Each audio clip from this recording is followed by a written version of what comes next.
ఇప్పుడున్న కూటమి ప్రభుత్వం ఎలా పనిచేస్తుంది అంటారు? శాతం కానీ ఉపయోగాలు లేదండి. ఉసుక ర్యాంపులు వదిలాడు కానీ ఉపయోగం లేకుండా పోయినాయి. ట్రక్కులు వచ్చి విడిగా అమ్ముకుంటున్నారు. పెద్ద పెద్దవాళ్ళు వచ్చి అడ్డం తిరుగుతున్నారు. పేదవాళ్ళు బతకడానికి కష్టంగా ఉంది. ఈ పూటకు గతి లేక ఏదో నేల కూలి చేసి బతుకుతున్నారు. పని అయితే లేదు. ఉసుక అయితే పెద్దవాళ్ళు వాళ్ళు వీళ్ళు అడ్డం తిరిగి ట్రక్కులతో విడిగా 6,000 లెక్క అమ్ముకుంటున్నారు. పేదవాళ్ళు బతకడం కష్టంగా ఉంది. అది సంగతి.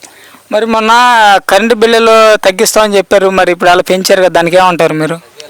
తగ్గలేదండి, ఏమీ తగ్గిస్తాను అంటున్నారు అంతే. అది సంగతి. తగ్గిస్తారంటారా?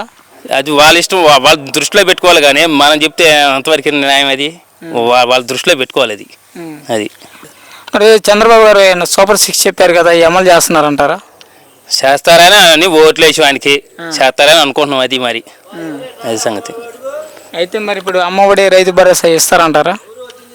ఇస్తారంటే జగన్ ప్రభుత్వంలో ఇచ్చారు, ఈ ప్రభుత్వంలో ఇస్తారని అనుకుంటున్నారు. అది ఇచ్చిందాక కష్టమేగా, ఈ పోతే రేపు గెలవటం కష్టం. అది చేస్తారని అనుకుంటున్నాం. చేస్తారనేక ఓట్లు వేసింది, చేయిపోతే ఎట్టేస్తారు? వేస్తారు.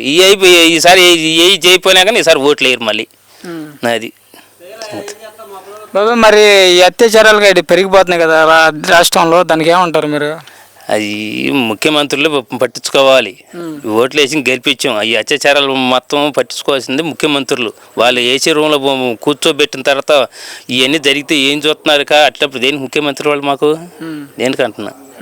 వాళ్ళు పట్టించుకోవాలి, దగ్గరుండి అయ్యి చూసుకోవాలి. పేదవాడికి బహుళగా చస్తున్నారు.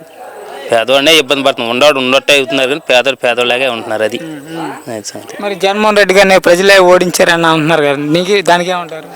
ప్రజలు ఎందుకు ఓడిస్తారండి? అది కేంద్రం దృష్టి. అది కేంద్రంకి అడ్డం తిరిగాడు కాబట్టి కేంద్రం ఓడించింది. ప్రజలు చేసేది ఏమి లేదు. అది కేంద్రం. అది కేంద్రమే.